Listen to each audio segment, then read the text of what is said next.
Alright, let's begin. This isn't going to be your usual saccharine meditation about letting go or loving yourself. Nah. This is the divine masculine. The voice of cause and effect, karma slapping your subconscious awake. Like an old samurai, pulling you from a dream that you didn't even know was killing you. This is the frequency of alignment to a consequence, not comfort. Sit down, let your body melt into whatever you're sitting on. Feel the gravity, feel the earth reminding you that you're held, even when you're falling apart, because you are, and that's okay. But let's rewire this. You've been a puppet, haven't you? Strings tugging at your heart. What they think, what they say, how they respond. But guess what? Those strings, they were illusions, smoke, vapour. You're the one holding the handle. You've already done this. Ever ignored someone's opinion because it was just dumb? Boom, you validated yourself. You were your own goddamn authority for that one holy moment. And if you've done it once, you can multiply that shit. Here's some new ways to do it. What if every time you wanted someone's approval, you gave it to yourself first? What if instead of asking, do they like me, you asked, do I respect this version of me? Try this. Write a fake headline every morning. Local legend honours self and doesn't give a fuck who notices. Talk to yourself in the mirror like a coach. You did the best with what you had. Now let's evolve. Reframe rejection as redirection. That no just saved me from wasting more time with misaligned energy. Science backs your ass here too. The brain loves cognitive dissonance.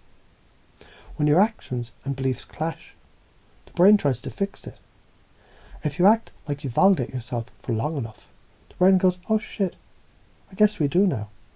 That's neuroplasticity. That's hacking your own firmware with the software of belief. Here's why it's so important. Because living for external validation is emotional slavery. It kills genius. It silences intuition. It makes you wear masks until you forget your own face. You think it's safer to please. No. It's deadlier. Because the more you abandon your truth to get love, the more you train your nervous system that love means self-abandonment. That's a trauma loop. Here's why you're afraid. You're afraid of being disliked. You're afraid of being misunderstood, of not being able to explain yourself, of being seen in your raw truth and having someone say no thanks. But here's the karmic crack of the whip. Every time you reject your truth to avoid being rejected, you're the one doing the rejecting. When you get confused, when your beliefs clash and your thoughts swirl, there's a portal. Confusion breaks pattern recognition, and in that gap, you are leadable. Hypnosis 101.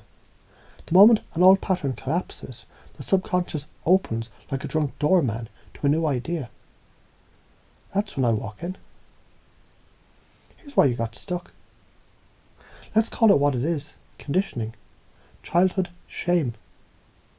Teachers who graded your value. Parents who would held love like it was currency. All that installed a glitch in your spiritual hardware. If they don't clap, I'm not enough. That's a goddamn lie. And it's costing you your life. Here are the common bullshit patterns that drain you. People pleasing out of guilt. Over-explaining yourself to feel safe. Delaying your joy until others approve. Bending until you break to avoid disappointing someone. You interrupt these patterns not by fighting them, you lead them. Pacing and leading, you pace the pattern. I know it feels safer to ask for permission first. Then you lead. What if the safest place was inside you all along? What if asking yourself became the only permission that mattered? Link it to their identity. You're not a people pleaser. You're a harmony seeker who forgets that you were the conductor of the orchestra. Link their belief. You already believe in truth, in kindness. What if validating yourself was the kindest thing that you could do for the world? Right now, in the background, your subconscious is rewiring. Because it doesn't learn by force, it learns by repetition, rhythm, metaphor, shock. So let this land like a drumbeat to your soul. I'm the goddamn source of my own approval. I validate myself by breathing. I do not negotiate my truth with those who haven't earned the right to hold it. And every cell in your body just heard that. Not because I told it to, but because you're ready. This is karma. If you betray yourself, the universe will mirror that betrayal in every damn relationship you have. This is dharma. If you own your truth, even when no one claps, the universe will realign to reward that sovereignty. You want change, you don't beg for it, you become it. Now get up, walk like someone who no longer needs to be liked. Speak like someone who remembers who they are. Act like someone who'd rather be real than admired. You're not here to be understood, you're here to be true.